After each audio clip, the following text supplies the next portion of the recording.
James Harden. James Harden said he's not in James Harden in shape. He says, I keep reiterating, I didn't have training camp or preseason. So I'm kind of learning on the fly for a new team. Also getting myself into James Harden shape and game shape is very important. Well, who thought you're not in shape? Wait, you know what's funny? That's great. I'm glad you said that. And you have a better knowledge of the game of basketball and how players approach the game. This is not my first time hearing that. This is not my first time hearing players get themselves into shape by actually playing. So is this so I don't sound ridiculous? Is this not something new? Or I mean, is this not something that a lot of players do? Or am I tripping? Based on the sport, yeah. I'm saying based on basketball. Tell me the champion that waits till the season to get in shape. Right. You think Jordan did that? You think Kobe did that? You think LeBron did that? You think D Wade? You think Bird? You think of the great players that's won championships. Right. You tell me they wait to. So was he not going to play basketball this year? Right. So what was he waiting on? Wait, one of the things that all basketball players do, and I'm sure including James Harden, is they play throughout the entirety of the season. They take a small break, but they play pickup games. They play little games like that. And I think maybe he did train throughout the off season, but I think he's not in physical peak James Harden shape, as in elite James Harden that we're used to seeing, 28, 11, and 5 James Harden. But he's still a decent James Harden, but not where he needs to be efficient for the Clippers just yet. But again, whose fault is that? Right. Ocho, they're paying you 30, 40, 50, 60 million dollars. And I've got to wait till you get to camp. The objective, you're supposed to come to camp in shape. Are you ready? What were you doing off season? Okay, I get it. You're upset at Daryl Morey. He lied to you. Let's just take James Harden at his word. Right. Daryl Morey lied.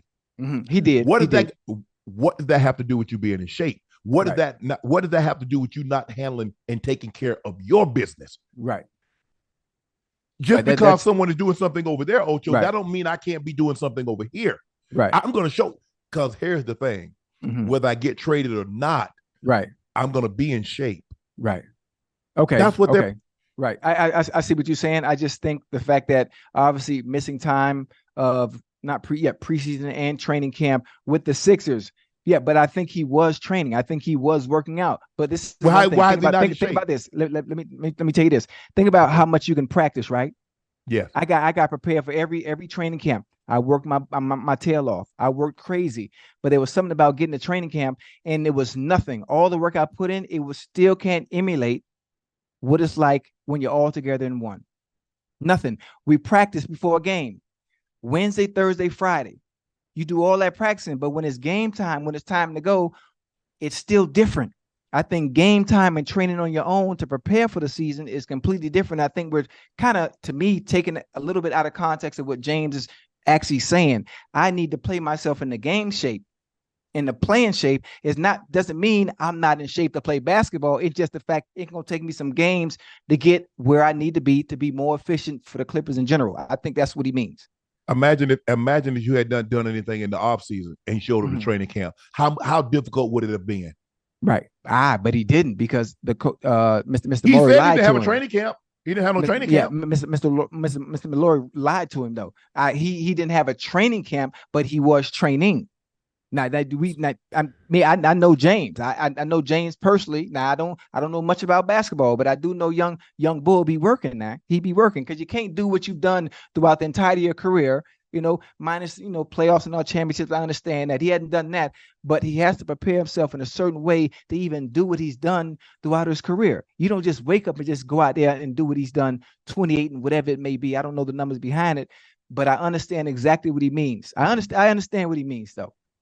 So you okay with a player not coming in shape? No. I'm not okay with it. I'm just saying he didn't have the resources, the ability to train with the team in its entirety, in its full capacity. Listen to me, in its full capacity. Everybody, and being able to be up to speed with them. Obviously getting traded somewhat late, and now being integrated in there and having to play himself back in the shape. I understand what he means. But what's going to happen when he is in shape though? You know what you're going to get now. Ocho. You know what you're going to get, huh? You do realize he could have went to training camp. You realize that could have happened. Now, he could have done that. We have to understand the circumstances and why he didn't show up to camp. We got to understand the circumstances. He just got traded, but it's been what, 2 weeks, 3 weeks? Ocho, if that. See, Ocho. So you Who want told- him to show up to training camp in Philly? Why not? They had $38 million for him. You know why he didn't show up. You know why. You know, I don't want to get into logistics on why he didn't, but you know why. How would you feel? Who was your GM when you was there? When you was playing in Denver? Oh man. Who was your GM?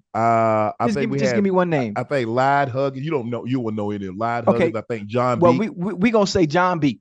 You talk to John Beek, you go play for Denver, and you take less money. From my understanding, I ain't taking less money. Wait, okay. Stay with me now. You take less money and you go to goddamn Denver because John Beek say, you know what? The fact that you're taking less money, thank you. I appreciate you. You know, when the off season come, I'm gonna make sure I take care of you on a long-term deal. Matter of fact, I'm gonna give you a goddamn supermax. Just bear with me this season. All season come, you calling John Beek and John Beek don't answer the goddamn phone. And you telling me James should have motherfucking showed up to goddamn training camp? What I always tell you, a lot don't care who tell it. Why would a millionaire give a billionaire a tax break? But he did. Loyalty, right? Ain't they what team? What happened? It's a team game. When has the team ever been loyal to a player? James Harden. Hold on. When has James Harden double-edged sword? When has James Harden ever been loyal? Do you know what Tillman Fertitta did for him at Houston? Was he loyal to Tillman Fertitta? No. What about Brooklyn that gave up all those assets to get him? See, you making it seem like loyalty is a one-way street, that the team should be loyal to the player. But when has James Harden been loyal to any team that he's played for? Well, listen, I'm on the outside looking in. I'm not sure. No, you exactly. You got a great view. So put your hands up to the window and look.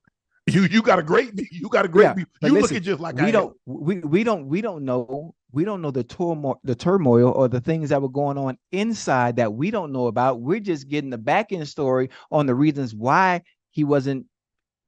Things didn't work out where he was. But I think now he's in a good place. He's in LA. He's gonna be okay. He's gonna play his way back into shape. And Clippers fans, I don't know. I don't know much about basketball. Well, when a player says, I'm got to play myself back into shape, and you know what you get from that player when he is in shape, I ain't worried about nothing because I know what I'm gonna get. We got an 82 game season, right? It's 82 games. Yes. What's the Clippers? 0-5? 0-5 since he got arrived there. Oh, we got. Don't put that on him. Don't put that on him. It ain't 0-5. No, I'm just saying. No, I'm just saying. I said they are 0-5. Right. I said they. I've seen all the clips and saying, oh, they're 0-5 since. Yes, like it's his fault. But anyway, I guarantee you, were they 0-5 before you got there? No. Okay. Oh, so I'm not saying. Okay. I'm not saying that is his fault. So, but I'm saying we have to look at it because he was, and like you said, it could turn around. Oh, it's always going to turn around. You know that. Paul George, Kawhi, Westbrook, Jane. Come on now. You know what's going to happen. You know there's a basketball. There's not pool. Oh yeah. So you only got one ball. Pool. You got what? How many balls you got? 8. You playing 8 ball, or you playing standard, or you playing billiards? Oh, I play 8 ball. You play 8 ball, there's 15 balls, ain't it? Nah, it's 8 balls. Oh, Lord have mercy. What? We play 8 ball. 9 ball is with 9 balls. 8 balls, we normally play standard pool.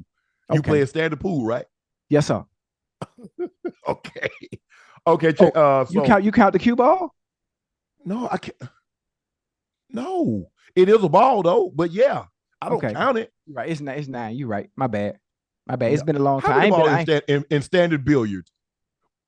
Instead, it's called billiards. We call it pool. Pool, right. I just call it pool. I thought it's 9 balls. 15. Yes. Oh, that's right. I'm tripping.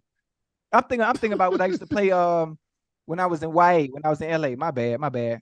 We had a small pool table. You right. There is a game called 9 ball. Yeah.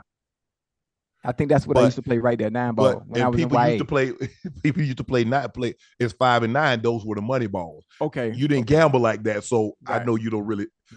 People at home that's listening understand. Right. They understand the game. But standard billiards is 15 balls.